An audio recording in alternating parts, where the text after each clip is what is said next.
Today you're listening to a replay of a live broadcast of the Living While Leading podcast, where I discuss how women leaders can leverage insight and self-reflection for personal growth with my guest Stacy Scott, a global IT executive at a multi-billion-dollar software company. Stay tuned and discover how she unlocked her success and accelerated her professional growth, and how you can too. You're listening to Living While Leading with your host, Sharon, where I help women IT executives gain more control over their careers and carve out time to care for themselves and family.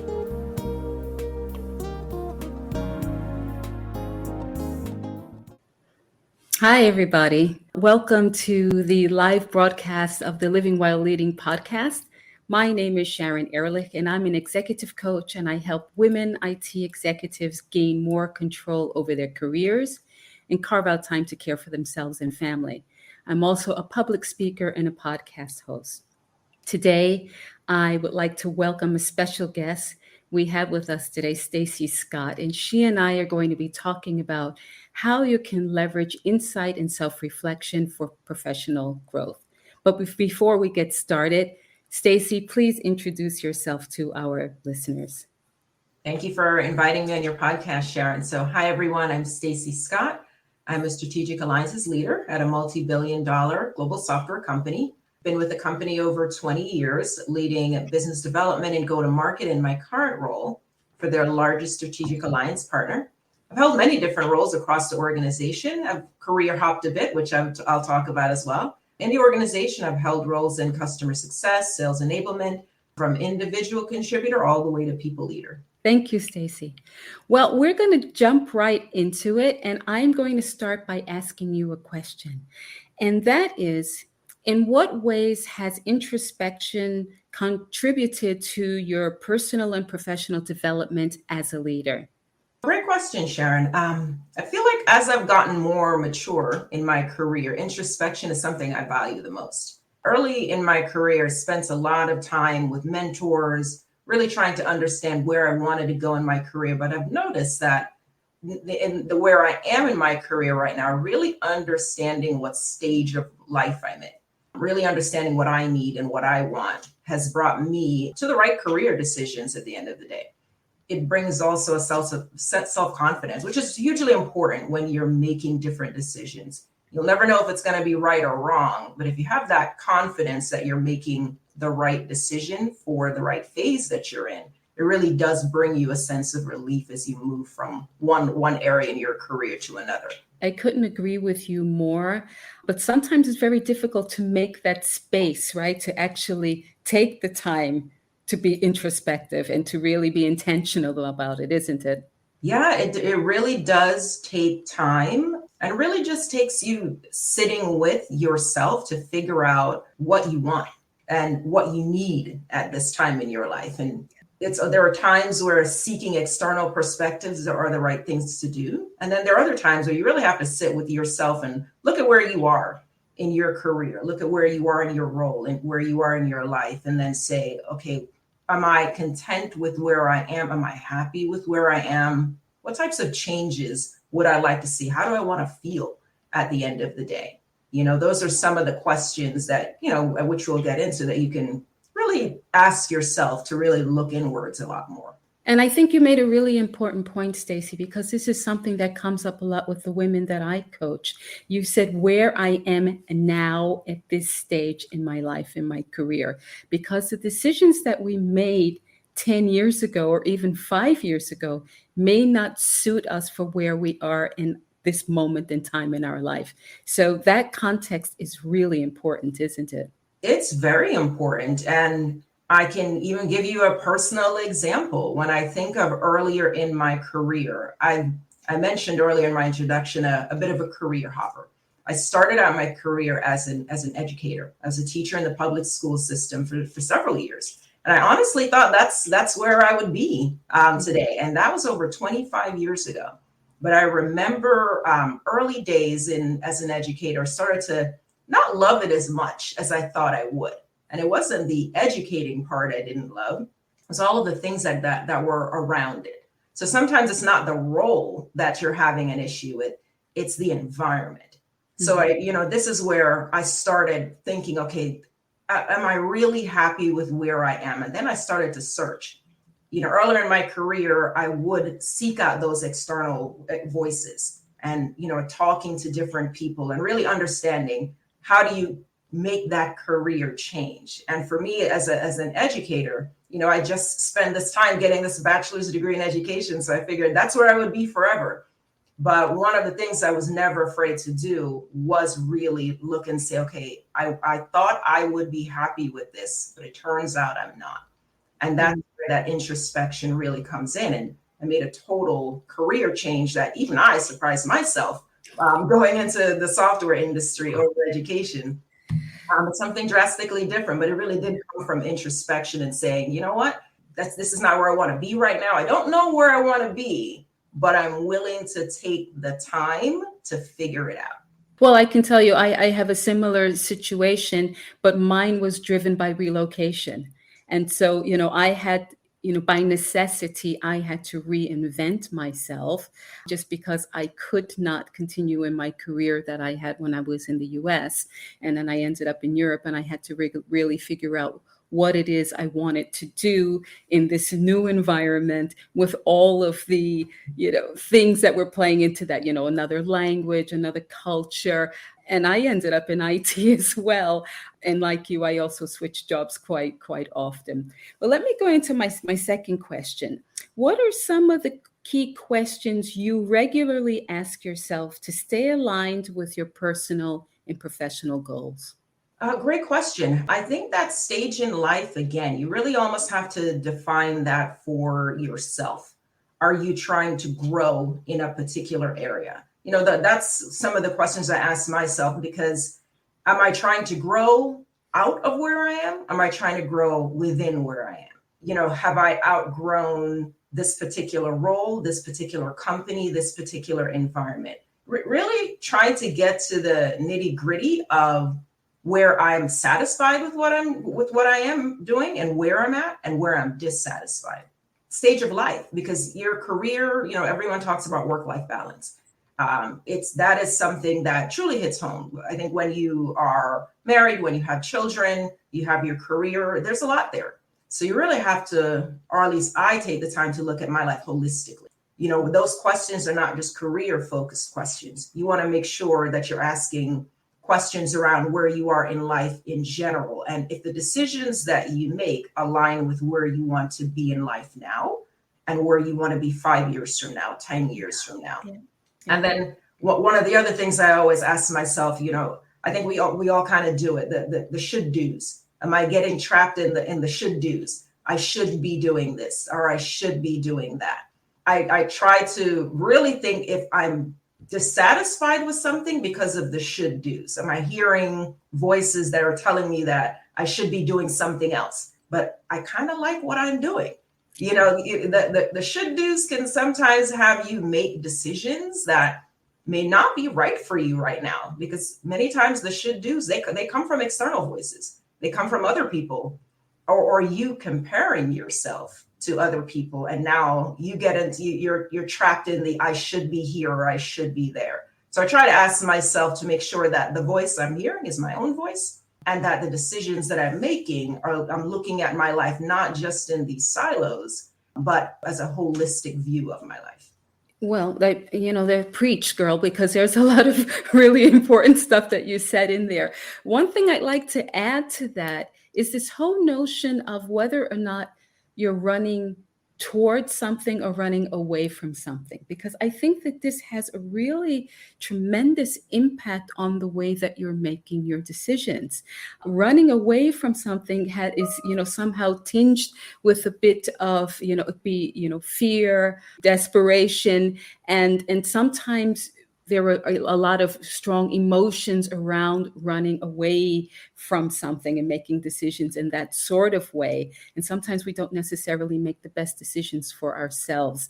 And so, I always like to ask that question when people are coming to me, clients, and saying, I really have to get out of this. And I really want to understand, what is the underlying cause for it, right?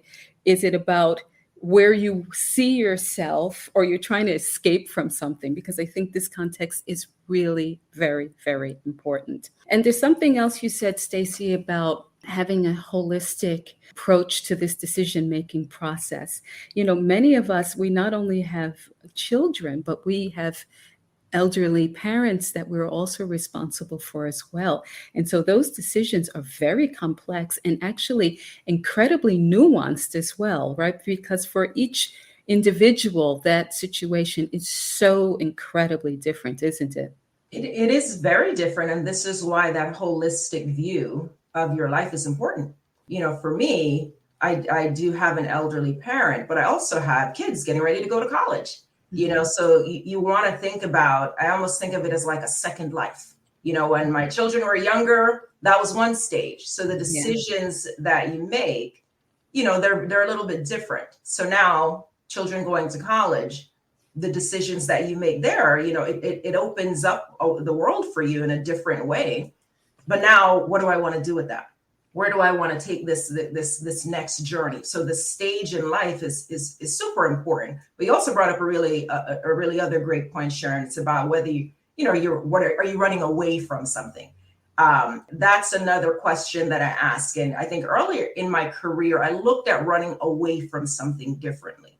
Running away, you want to stick it out. If something isn't going well, you want to try to figure out how to make it work and stick it out, and you contort and you change and you try to figure it out. But in this stage in my career, running away isn't always a bad thing. Sometimes that is part of the introspection. Is this environment not the right environment for me? Is it worth my energy and time to try to make it work? And what am I trying to make it work for? Is it really working for me? And that's where that introspection again comes in. You need to ask yourself those questions, because sometimes things that appear as bad things, if you're doing them consciously, then it's not a bad thing. Well, I think what's tied to that is being strategic, right? Because there's one thing of, finding yourself in an unpleasant or unproductive situation that's not nurturing, you're not growing in it, and recognizing that and strategizing how you're going to remove yourself from it, as opposed to just saying, I'm fed up and I'm walking out the door. Those are two very different things, aren't they? Yeah. They are very, very different things. A lot of this is about conscious thought.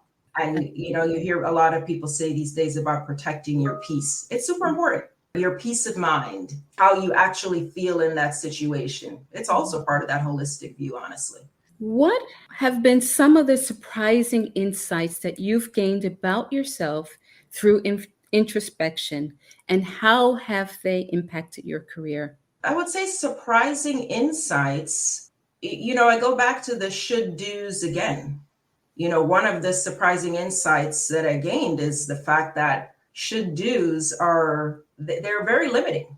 When you're limiting yourself, then sometimes, it's not an external force. You really have to look, are you standing in your own way at the end of the day? I think that's some of the surprising insights. Other surprising insights, it's more around mentorship. So I think part of the way I think now about my career was also grown from a lot of the mentors that I had. I always tried to seek mentors that were totally different than I am. And that also helps with those surprising insights, because really understanding how someone else thinks about that same situation, it gives you that aha moment where you start to think, oh, okay, I put this restriction on myself. I was the one standing in my way, because that particular belief, it's not universal. It isn't held by everyone. So those are some of the surprising insights that really kind of propelled me into a different direction than what I would have just thought of on my own. I have a personal one to add to that. And that is, I didn't recognize that I was miserable in a situation. My husband actually said something to me. He said, do you realize how your mood changes when you open your laptop and when your day starts? So this, of course, he got insight into it because it was during the pandemic. And so he saw me at home. Most of the time he's not around. And it just really gave me such food for thought, because I was then viewing my situation through someone else's eyes who knew absolutely nothing about what was going on a day-to-day basis. But it just gave me pause and really gave me an opportunity to think about, okay, so what am I projecting when I'm starting my workday? And then what does that say about me in the context of what it is that I'm doing? And sometimes this kind of information comes to you from places and from people you don't even expect it to come from. So I think that this is incredibly important, and that we have to really keep our eyes and our ears open for that. The other thing I would add to that, Stacy, is the whole notion of seeking out information as well. And sometimes we don't want to do it because we just don't want to hear from people. But this is quite important. Do you have any examples you can share with us on how you were a bit hesitant, but that you actually went to whomever to ask them for some feedback, just to help you get a little bit more insight into your situation?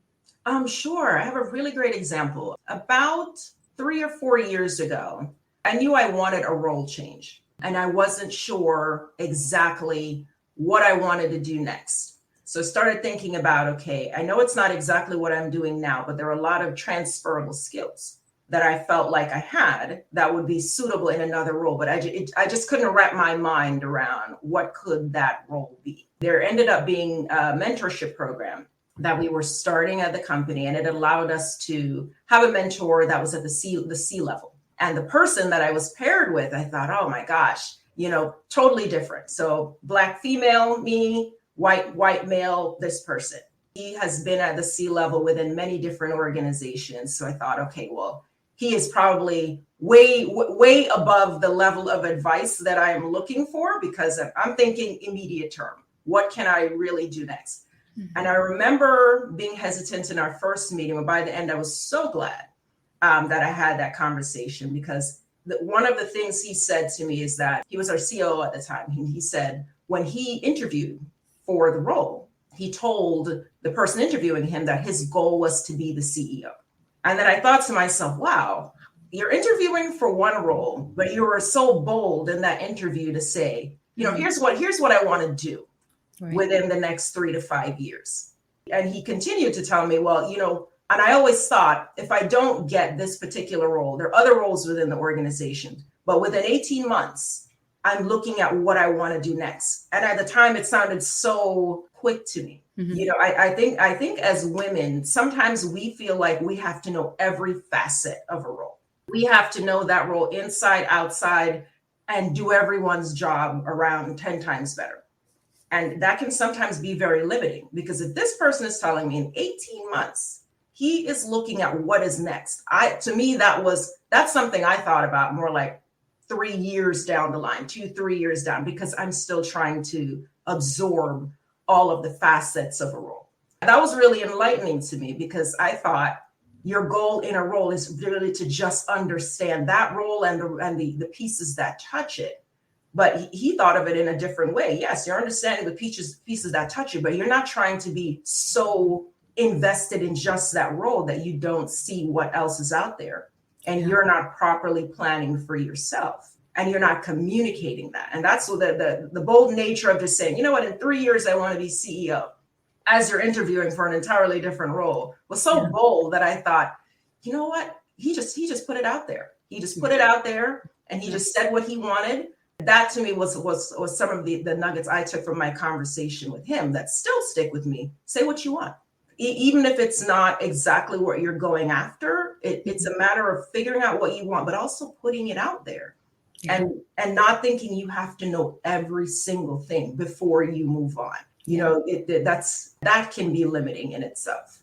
That's really very interesting. I saw a statistic about this. I don't remember exactly what the number was, but effectively it was something like when women apply for jobs, they look to see if they match with 90% of the criteria for the role. And when a man looks at the job description, if he gets 40 to 50%, he thinks he's qualified for it.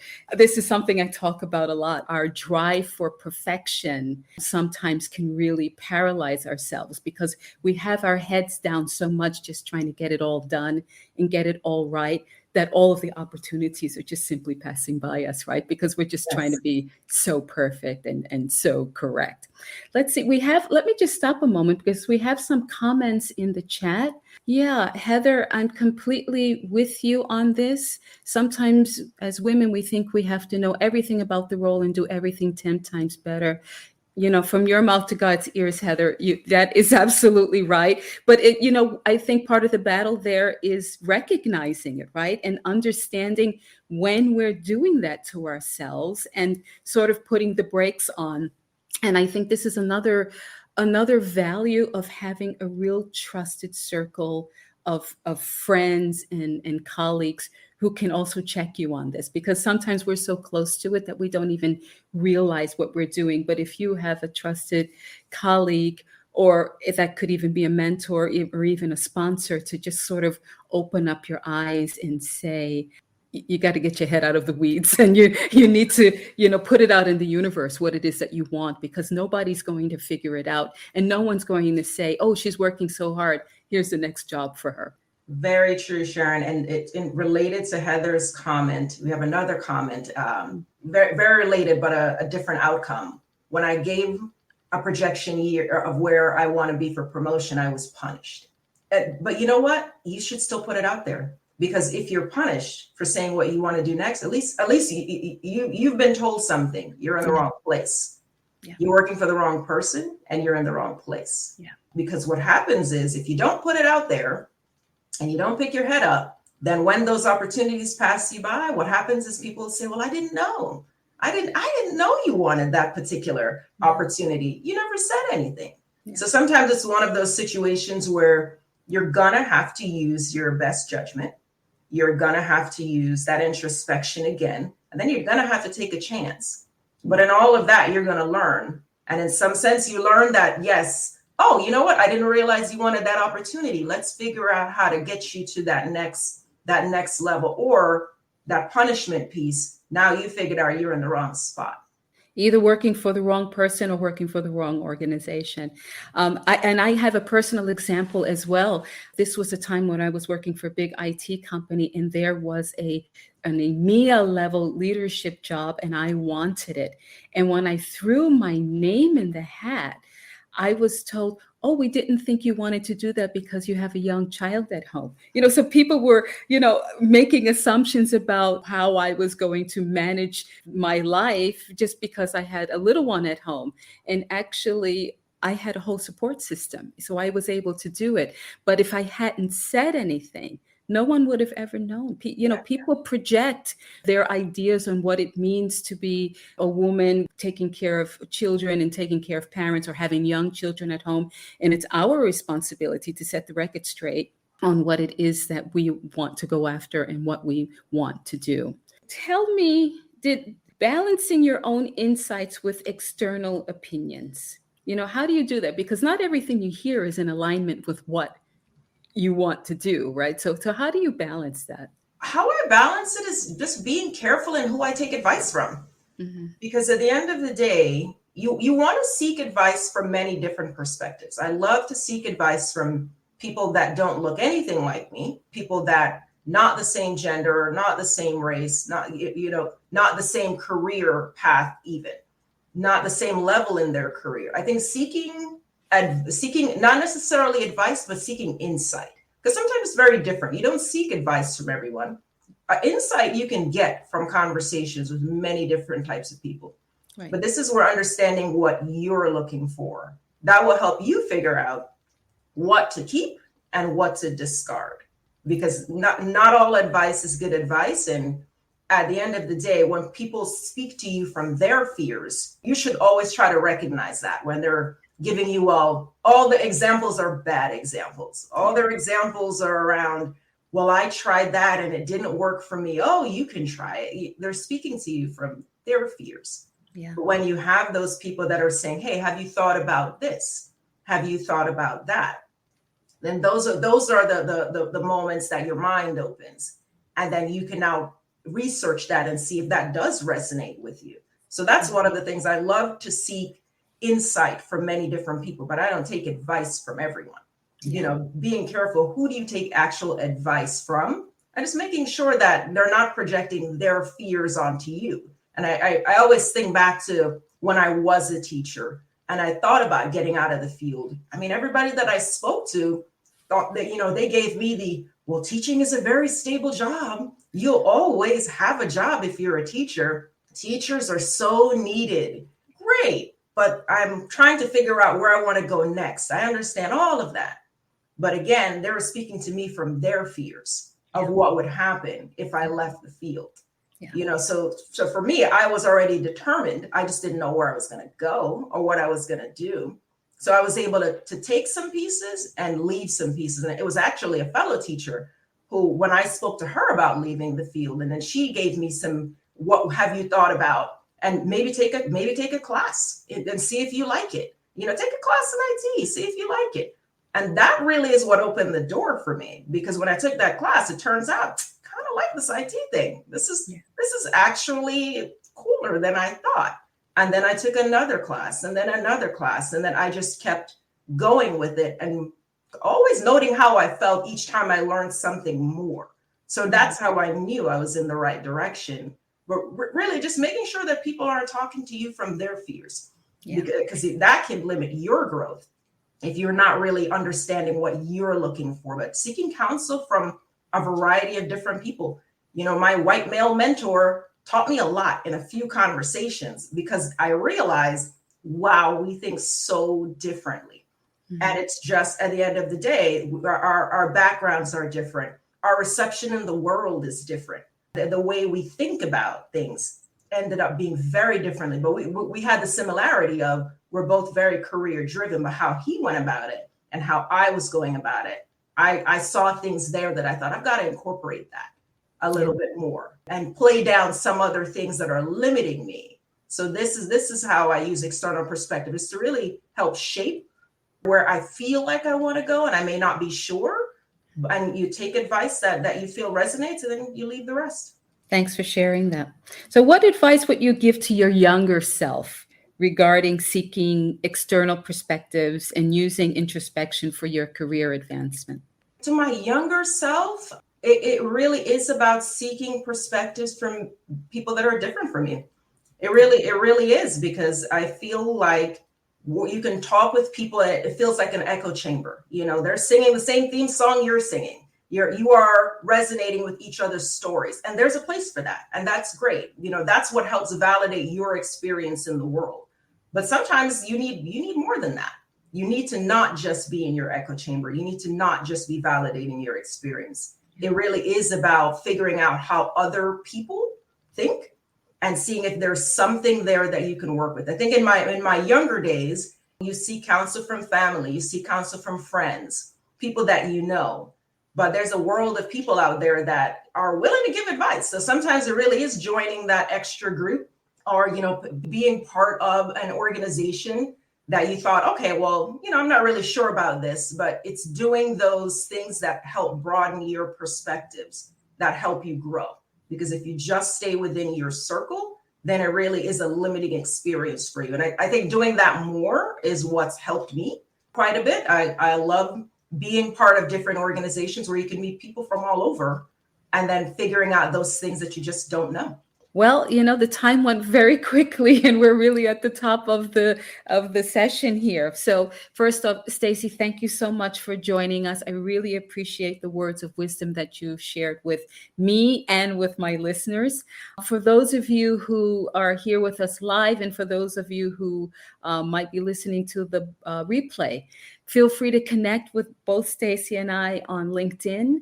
You can listen to my podcast. You can find that on Apple, on Spotify, or directly on my website. And on my website, I have a free guide for anybody who's interested, which is 4 steps to gain control over your career. And you can download that for free as well. So thank you, everybody, for listening, and look forward to seeing you next time. Thanks again, Stacy. Thank you, Sharon.